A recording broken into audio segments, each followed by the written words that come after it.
स्वागत है आप सब लोगों का हमारी एक नई वीडियो में। इस वीडियो में हम डिस्कस करेंगे JKBOPEE BSc nursing, BSc paramedical, BSc technology course के सेकंड राउंड काउंसलिंग के बारे में, डायरेक्ट एडमिशन प्रोसेस के बारे में। इसके अलावा यहाँ पे जो सेकंड राउंड की एलिजिबिलिटी है उसके रिगार्डिंग भी हम डिस्कस करेंगे। और जो स्टूडेंट्स यहाँ पे बिलो 40 पॉइंट्स में आते हैं उनके लिए क्या सही रहेगा क्या नहीं रहेगा। तो ये वीडियो आपके लिए बहुत ज़्यादा इंपॉर्टेंट होने वाला है। वीडियो ज़रूर एंड तक देखना। सबसे पहले आप सब लोगों से रिक्वेस्ट रहेगी कि अगर आपने अभी तक हमारी चैनल को सब्सक्राइब नहीं किया है, सब्सक्राइब ज़रूर करना। इसके अलावा आप हमारे साथ व्हाट्सएप टेलीग्राम पे जुड़ सकते हो, लिंक आपको डिस्क्रिप्शन में मिल जाएगी, कमेंट बॉक्स में मिल जाएगी, ज्वाइन जरूर करना। बाकी जितना हो सके इस वीडियो को शेयर करना ताकि आपकी वजह से और भी स्टूडेंट्स की हेल्प हो जाए, उन तक भी सही अपडेट पहुंच जाए। तो चलिए वीडियो को स्टार्ट कर लेते हैं। तो देखिए, अगर हम जेकेबोपी के सेकंड राउंड के बारे में बात करेंगे तो मैं आपको क्लियर कर देता हूँ। जेकेबोपी बीएससी नर्सिंग, बीएससी पैरामेडिकल का पहला राउंड हो चुका है। अब सेकंड राउंड होगा कि नहीं होगा उसके लिए पहले ही मैं आपको क्लियर कर देता हूं, आपका सेकंड राउंड 100% हो जाएगा। तो सेकंड राउंड की काउंसलिंग यहाँ पे जेकेबोपी की तरफ से हर साल होती है और इस साल भी हो जाएगी। और लगभग ये 10 से 15 दिन के बाद स्टार्ट हो जाएगी, क्योंकि यहाँ पे 17 तक आपका लास्ट डेट है फर्स्ट राउंड की ज्वाइनिंग का।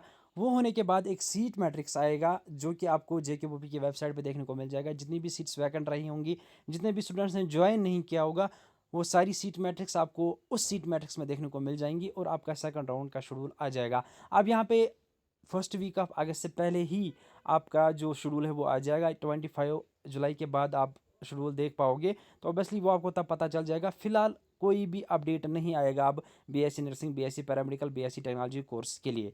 अब यहाँ पे हम अगर बात करेंगे जो सेकंड राउंड है इसमें क्या कट ऑफ जाएगा और किन स्टूडेंट्स को इसमें पार्टिसिपेट करना चाहिए, और सेकंड राउंड की प्रोसेस क्या रहती है, एलिजिबिलिटी क्या रहती है। सबसे पहले मैं आपको बता देता हूँ, जिन स्टूडेंट्स को फर्स्ट राउंड में कॉलेज नहीं मिला है वो एलिजिबल रहेंगे सेकंड राउंड के लिए। ये मैं आपको क्लियर कर देता हूँ। वो स्टूडेंट्स जिनकी सिलेक्शन नहीं हुई है, अब वो स्टूडेंट्स जिनकी सिलेक्शन हुई है, जिनको कोई कॉलेज अलाट हुआ है, अगर वो फर्स्ट राउंड का जो कॉलेज है वो अलॉट उनको हुआ है लेकिन वो ज्वाइन नहीं करते हैं, तो बिना ज्वाइन किए क्या उनको सेकंड राउंड में मौका दिया जाएगा? देखिए, अगर रूल के हिसाब से देखेंगे तो फिर आप एलिजिबल नहीं हो सेकंड राउंड के लिए, नॉट एलिजिबल, क्योंकि ये जेकेबोपी का रूल है।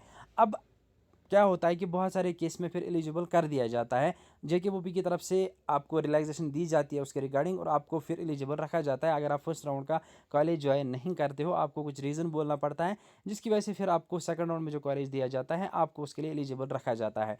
ये तो रहा एलिजिबिलिटी के बारे में, जो कि अगर आप फर्स्ट राउंड का कॉलेज ज्वाइन नहीं करते हो। अब अगर आप फर्स्ट राउंड का कॉलेज ज्वाइन करते हो तो ज्वाइनिंग पे क्या हो जाएगा? तो ज्वाइनिंग पे भी आप कॉलेज चेंज कर सकते हो। उसमें एक प्रोसेस हो जाती है कि जब आप फर्स्ट राउंड में कॉलेज ज्वाइन करते हो तो आप सेकंड राउंड के लिए एलिजिबल बन जाते हो। आप अपग्रेडेशन कर सकते हो। अपग्रेडेशन में क्या हो जाएगा, आप फर्स्ट राउंड का कॉलेज चेंज कर सकते हो। अगर आपको सेकंड राउंड में दूसरा कॉलेज आता है तो उस कॉलेज को आप ज्वाइन कर सकते हो और फर्स्ट राउंड का जो कॉलेज है वो रह जाएगा, लेकिन आप फिर बैक नहीं आ सकते हो। आप अगर एक बार कॉलेज छोड़ देते हो तो आप वापस नहीं आ सकते हो। ये पहले ही मैं आपको क्लियर कर देता हूँ। मैं आपको एग्जाम्पल से समझा देता हूँ। अगर आपको फर्स्ट राउंड में जीएमसी श्रीनगर आया है सपोज, सेकंड राउंड में आपको जीएमसी जम्मू आ रहा है, तो आप जीएमसी जम्मू ज्वाइन कर रहे हो तो आप वापस नहीं जा सकते हो जीएमसी श्रीनगर में। तो ये आपको क्लियर होना चाहिए कि अगर आप अपग्रेडेशन कर रहे हो तो अपग्रेडेशन का मतलब यही होता है कि आप कॉलेज चेंज कर रहे हो, आप वापस उसमें नहीं जा सकते हो। तो ये तो रहा अपग्रेडेशन के बारे में, कॉलेज चेंज के बारे में अगर कोई स्टूडेंट ज्वाइन करता है। इसके अलावा अगर आपको फर्स्ट राउंड में प्राइवेट कॉलेज आता है, सेकंड में गवर्नमेंट आता है, आप इजीली चेंज कर सकते हो। अगर सेमी गवर्नमेंट आता है या सेल्फ फाइनेंस आता है, आप इजीली चेंज कर सकते हो। अब यहाँ पे जो सवाल उठता है वो उठता है फ़ी रिफंड के बारे में और कॉलेज चेंज के टाइम आपको कौन सी प्रोसेस करनी होती है। देखिए, अगर आप फर्स्ट राउंड में कॉलेज ज्वाइन करते हो, फ़ी भी आप भर लेते हो, तो फ़ी यहाँ पे रिफंड हो जाता है।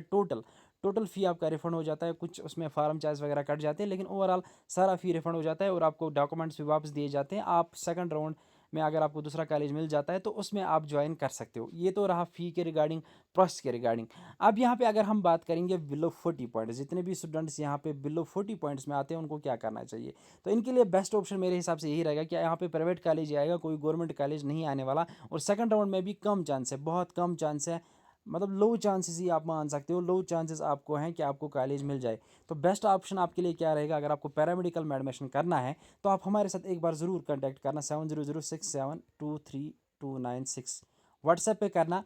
हम आपको बेस्ट से best paramedical college outside JNK provide करेंगे। फिलहाल JNK में डायरेक्ट एडमिशन्स नहीं होंगे, ये मैं आपको क्लियर कर देता हूँ। आउटसाइड JNK अगर आपको एडमिशन लेना होगा लगभग JKBOP के हाफ फी पे आपको करेंगे। यहाँ पे 80,000 पर ईयर है fees without hostel and mess हम आपको 40,000 पर ईयर के हिसाब से ही कॉलेज देंगे और आपका फ़ी कम हो जाएगा, लगभग JKBOP से हाफ की फ़ी पे आपका एडमिशन हो जाएगा। और कोई एग्ज़ाम कोई प्रोसेस आपको नहीं करनी है। रजिस्ट्रेशन फ़ीस आपका रहेगा ओनली 2000 जो कि आपको देना पड़ेगा। आपको एडमिशन लेटर मिल जाएगी, उसके अलावा फ़ी रिसिप्ट मिल जाएगा। ऑनलाइन हम आपको सारी प्रोसेस करके देंगे, उसके बाद आप डायरेक्टली क्लास के लिए जाओगे। और कॉलेज हमारा जो रहेगा वो रहेगा पठानकोट में, जो कि जम्मू से 100 किलोमीटर दूर है, कठवा से 20 किलोमीटर दूर है। तो JNK के नज़दीक ही ये कॉलेज आता है। इसमें आप पैरामेडिकल का कोई भी कोर्स कर सकते हो हमारे थ्रू। बाकी और भी कोर्स अवेलेबल है, बी फार्मा अगर आपको करना है या BPT वगैरह, जो भी कोर्स आपको करना है आप हमारे साथ कॉन्टैक्ट कर सकते हो 7006723296, या हमारा दूसरा नंबर भी है 7914971085 तो वो नंबर भी आप नोट डाउन कर सकते हो। बाकी व्हाट्सएप ग्रुप की लिंक आपको डिस्क्रिप्शन में मिल जाएगी, वहाँ पे पोस्ट आते रहते हैं, तो उसको ज्वाइन करके भी आप देख सकते हो डिफरेंट कोर्स के लिए। अब यहाँ पे अगर हम बात करेंगे डायरेक्ट एडमिशन के बारे में, जो कि बहुत ज़्यादा इंपॉर्टेंट है, तो JNK में अभी डायरेक्ट एडमिशन नहीं होंगे, क्योंकि यहाँ पे JKBOP के रूल्स के हिसाब से काउंसलिंग के पहले आप डायरेक्ट एडमिशन अगर करते हो वो इलीगल है। तो यहाँ पे मैं आपको पहले ही क्लियर कर देता हूँ, बहुत सारे कंसल्टेंट्स अभी एडमिशन्स उठा रहे हैं, प्री बुकिंग करवा रहे हैं सीट्स की। JNK में कोई भी कॉलेज होगा ना, तो काउंसलिंग स्टॉप होने से पहले अगर आप एडमिशन करते हो तो आपका एडमिशन इलीगल माना जाएगा, डिग्री वैलिड नहीं होगी। और ये मैं आपको क्लियर कर देता हूँ, ये आप खुद के साथ ही गलत कर रहे हो। तो डायरेक्ट एडमिशन बिल्कुल भी JNK और लद्दाख में फ़िलहाल नहीं करना। JNK और लद्दाख के को छोड़ के आप कर सकते हो, मैं आपको क्लियर कर देता हूँ। उसके बगैर आप बेंगलोर, या अगर आप चंडीगढ़, या अगर आप पंजाब कहीं किसी भी स्टेट में जाना चाहते हो आप हमारे साथ कांटेक्ट कर सकते हो। लेकिन JNK में ना पैरामेडिकल ना ही BSc नर्सिंग का आप डायरेक्ट एडमिशन फ़िलहाल करना। बाकी यहाँ पे मैं क्लियर आपको कर देता हूँ, अगर आप इंटरेस्टेड हो डायरेक्ट एडमिशन में, आपको काउंसलिंग नहीं करनी, आपके पॉइंट्स कम है, आपको डायरेक्टली एडमिशन चाहिए, तो एक बार हमारे साथ ज़रूर कॉन्टैक्ट कर लेना।